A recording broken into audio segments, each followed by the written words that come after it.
Aussie, your speak like a local teacher. Today I'm gonna be teaching you three verbs conjugation in Cebuano. First one is inom, drink, palit, buy or to buy. Third one is higup. Higup is a word in Cebuano that does not have a direct English translation. It is a word that native Cebuano speaker use when we are having soup or when we are eating some liquid food like porridge. All right. So, kumusta kamong tanan? Hinaot ko nga anaa mo sa maayong kahimtang og maayong panlawas. All right. So, let's start. So, palit, to buy. Inom, drink. So, in this verbs, we are going to use prefix. For the present tense, we are going to use ga. For the past tense, we're going to use ni or nag. Nag, by the way, you can also ask or you can also use this if you want to ask question like nagkaon na ka? Have you eaten yet? So you use nag as a prefix, then connect it to the verb or to the root word. Okay. Next is mo or mag. So mag usually is used for future tense. Mo is for short duration and mag for longer duration, but usually for future use. Okay, so next would be the pag. Pag prefix is gonna be useful if you are going to give a command or order. Okay, pag kaon na, so that's an order. Go on it. Pag inom na, go and drink, so that's an order. All right. Next is higup. Higup is just like what I have or I mentioned, doesn't have a direct English translation. So higup is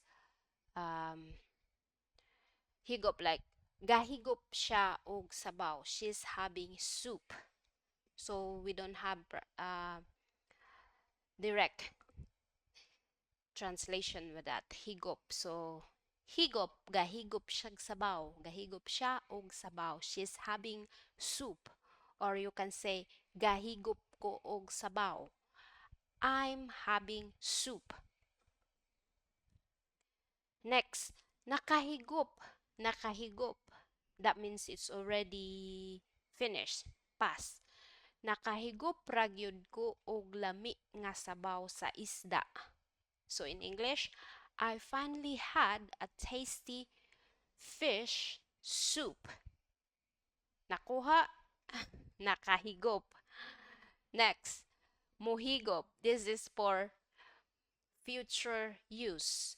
Gusto ko mohigop og init nga sabaw. So mohigop, future use.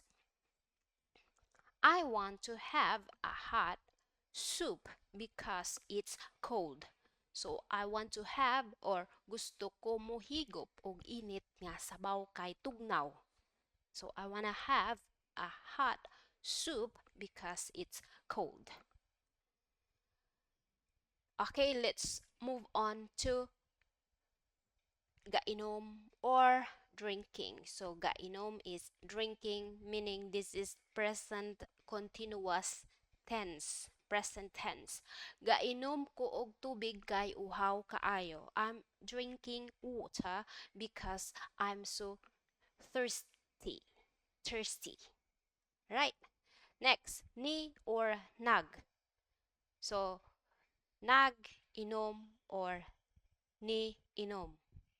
Drunk, past tense. Ni inom ko og kape para makamata ko. I had to drink coffee to wake me up.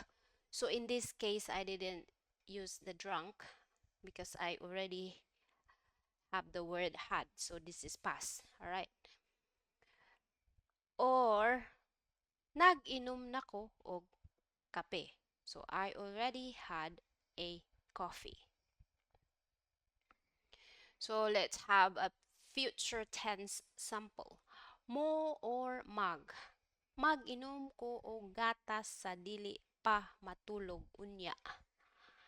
So future tense. I will drink milk before going to bed later. Mo, let's use mo. Moadto ko sa kusina kay moinom ko og tubig. Future tense. I will go to the kitchen and drink water. Okay, let's use pag. Pag is used to give command or order. Okay, command or order, order or command. Pag inom og daghang tubig, ayaw anang tamis nga juice. So, I'm angry.